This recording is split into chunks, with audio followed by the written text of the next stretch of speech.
جی آپ نے فرمایا تھا کہ استدراج کا عمل پانی کے اوپر سے گزرنے سے ختم ہو جاتا ہے، تو یہ کس قانون کے تحت ختم ہوتا ہے؟ مطلب پانی میں ایسے کیا اثرات ہیں یا کیا ایسی چیز ہے کہ اس پہ گزرنے سے وہ اثر ختم ہو گیا؟ نہیں ہو تو جگہ بدلنے سے بھی ہو جاتا ہے۔ تو اس میں کوئی قانون کام کرتا ہے؟ یہ کون سا قانون اس میں کام کرتا ہے؟ ایک تو یہ کہ وہ جو استدراج کا عمل ہے، عمل تو وہ ہے، اور کوئی بھی علم جو ہے وہ اللہ کی مرضی کے خلاف بھی نہیں ہوتا، اور لیکن سوال یہ ہے کہ اللہ تعالیٰ کچھ چیزوں کو پسند فرماتا ہے اور کچھ چیزوں کو ناپسند فرماتا ہے۔ اب دو تین چیزیں ہیں، ایک معجزہ ہے، ایک کرامت ہے، ایک استدراج ہے جس کو جادو بھی کہتے ہیں۔ یہ جادوگر جو بھی علوم کرتے ہیں وہ سارے علوم تقریباً وہی ہوتے ہیں جو اللہ تعالیٰ کے لیے ناپسندیدہ ہیں، اور جن کو اللہ تعالیٰ نے منع بھی فرمایا ہے۔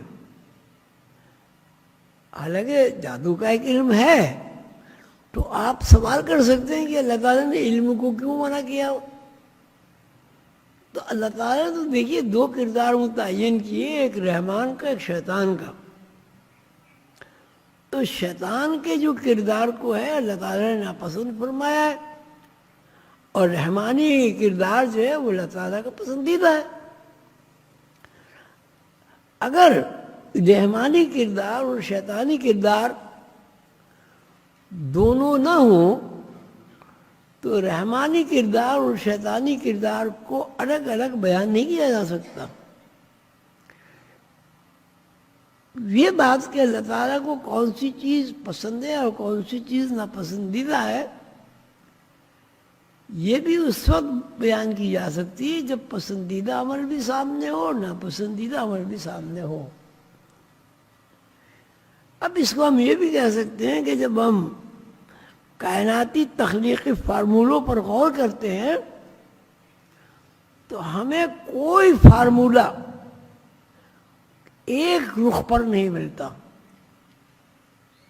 اس کو قرآن میں بھی اللہ تعالیٰ نے فرمایا ان کل شیء خلقنا زوجین۔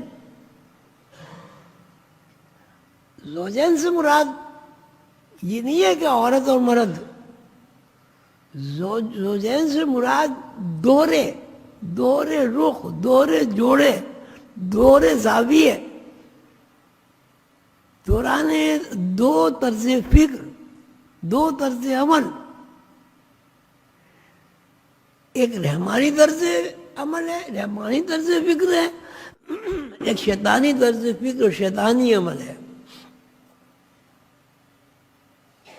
اب اللہ تعالیٰ نے آدم علیہ السلام سے فرمایا کہ جنت میں رہو، جہاں سے دل چاہے کھاؤ پیو، خوش ہو کر۔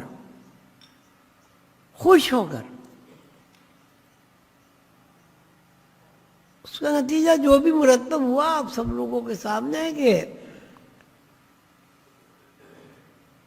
ایسے حالات پیدا ہو گئے اور آدم علیہ السلام سے سیر ہو گیا کہ وہ ناخوشی میں داخل ہو گئے۔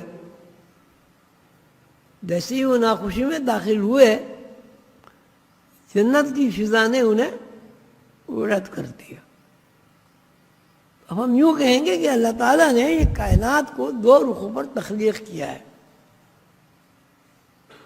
وَمِن كُلِّ شَيْءٍ خَلَقْنَا زَوْجَيْنِ، اور ہر رخ کو دو رخوں پر پیدا کیا ہے۔ وَمِن كُلِّ شَيْءٍ خَلَقْنَا زَوْجَيْنِ اثْنَيْنِ۔ تو اب ہم یہ کہیں گے کہ دو رخ پر یہ ساری کہانی جو ہے وہ چل رہی ہے، جو اللہ تعالیٰ نے بنائی ہے، لکھی ہے۔ ایک رخ اللہ تعالیٰ کا پسندیدہ ہے اور ایک رخ اللہ تعالیٰ کے لیے ناپسندیدہ ہے۔ تو جو رخ اللہ تعالیٰ کو ناپسندیدہ ہے اس کے بھی آداب ہوں گے، قواعد و ضوابط ہوں گے، طریقہ کار ہوگا، اس کی مقداریں ہوں گی۔ اس کا رخ متعین ہوگا. اسی طرح نیکی کے بھی کردار متعین ہے، نیکی کی بھی رخ ہے. من کل شیء خلقنا زوجین، کہ ہم نے اب اس کو آپ یہ کہتے ہیں من کل شیء خلقنا زوجین، میں نے عورت کو مرد کو عورت کو پیدا کیا. عورت کا ذکر وہاں نہیں، شے من کل شیء، من کل شیء خلقنا زوجین اثنین، کہ ہم نے ہر چیز کو، ہر شے کو تخلیق کیا جوڑے جوڑے جوڑے. پھر اللہ تعالیٰ فرماتے ہیں جوڑے دھوڑے. اس کے بعد ہر چیز کے دو رخ ہیں، ہر چیز کو سمجھنے کے دو زاویے ہیں، ہر عمل کے دو رخ ہیں، اچھائی برائی، نیکی بدی، گرم ٹھنڈا، غصہ رحم، بخل سخاوت، بیماری صحت. یعنی کوئی شے، وَمِن كُلِّ شَيْءٍ خَلَقْنَا زَوْجَيْنِ، کہ ہم نے ہر چیز کو دوہرا بنایا، جوڑے جوڑے بنایا. وَمِن كُلِّ شَيْءٍ خَلَقْنَا زَوْجَيْنِ اثْنَيْنِ، جوڑے جوڑے تو ہم نے بنایا، ان جوڑوں کو بھی دو رخ بنائے. اب اس کو یوں بھی کہہ سکتے ہیں کہ دو رخ، ایک خالق رخ ہے، ایک مخلوق رخ ہے. مخلوق کو کیا کہیں گے آپ؟ یہی کہیں گے ایک کائنات کے دو رخ ہیں، ایک خالق کائنات ہے، ایک کائنات ہے. دو وجود ہو گئے نا. استزاج کے عمل میں اس میں ہے، کیا کہتے ہیں، حضرت موسیٰ علیہ السلام کے اس میں ہے کہ انہوں نے، جادوگروں نے، فرعون کی خوشنودی کے لیے، فرعون سے زر حاصل کرنے کے لیے، چاندی کے سکے حاصل کرنے کے لیے، مرتبہ حاصل کرنے کے لیے جادو کا عمل کیا. اور حضرت موسیٰ علیہ السلام نے جو عمل کیا اس میں خالصتاً اللہ تھا. تو چونکہ ان کی جادوگروں کی جو تعلیم ہے سفلی کی، اس میں دنیا، مقصد دنیا کے علاوہ کچھ نہیں ہے.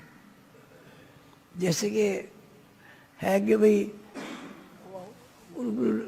یعنی فرعون ان کو نواز دے گا اور پیسے دے دے گا اور وہ قربت عطا کر دے گا اور فلاں کر دے گا. دوسرا رخ حضرت موسیٰ علیہ السلام کا ہے، ان کے سامنے اللہ کی خوشنودی کے علاوہ کچھ نہیں ہے، اپنی ذات کی نفی ہے اس میں. تو چونکہ اللہ قائم ذات ہے، اس لیے معجزے کا اثر جو ہے اس کی بھی تعریف وہی ہوگی، کرامت کی تعریف وہی بھی ہوگی، کیونکہ معجزہ تو بالکل خالص پیغمبروں کا وصف ہے. پیغمبروں کے جو فالوور ہوتے ہیں، جو شاگرد ہوتے ہیں، جو وارث ہوتے ہیں، وہی چیزیں جب ان سے سرزد ہوتی ہے تو اس کو خلق عادت تین ہوتی ہیں.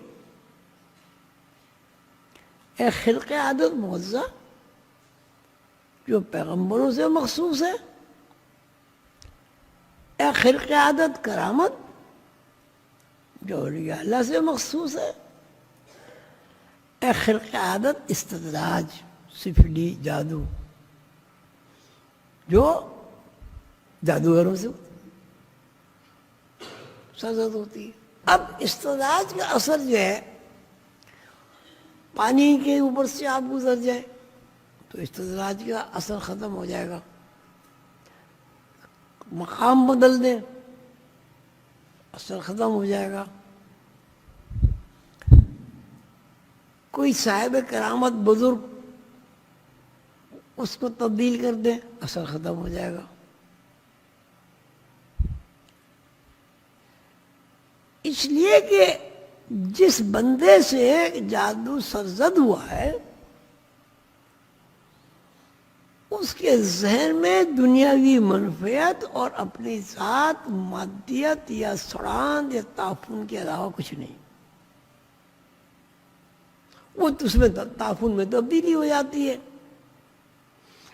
لیکن کرامت اور معجزہ جو ہے وہ ایسا علم ہے جس کا تعلق براہ راست اللہ تعالیٰ کی ذات سے ہے, اللہ تعالیٰ کے علوم سے ہے, اللہ تعالیٰ کی صفات سے ہے. اس لیے اس میں تبدیلی واقع نہیں ہوتی. اگر کسی کرامت میں تبدیلی کوئی دوسرے صاحب کرامت لا سکتے ہیں؟ ایک تو یہ کہ کیوں تبدیلی لائے گا؟ ایک چیز اچھائی کے لیے کی گئی ہے تو کسی بزرگ کیوں کریں گے کہ اس اچھائی کی جگہ اچھائی کے عمل کو ختم کر دیں, اچھائی کے فائدے کو ختم کر دیں؟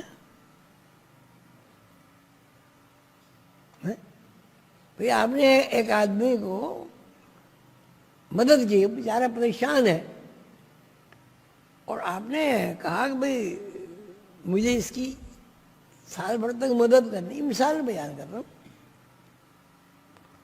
کوئی اب آپ کو آگے آدمی کہتا ہے یار چھوڑو یار اسے ختم کر دو, آپ ختم کر دیں گے؟ کیوں؟ بابلے ہو گئے بھئی یہ کوئی ختم کرنے کی چیز ہے.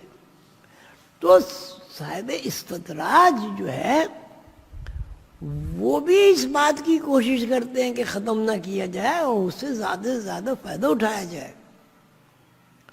اور صاحب کرامت بزرگ تو وہ اس لیے ختم نہیں کرتے کہ وہ اللہ کی طرف سے ایک فائدہ اس کو پہنچ رہا ہے اللہ کی مخلوق کو. ایک آدمی خیرات دے کے واپس نہیں لیتا, اگر لیتا ہے تو وہ تمیز آدمی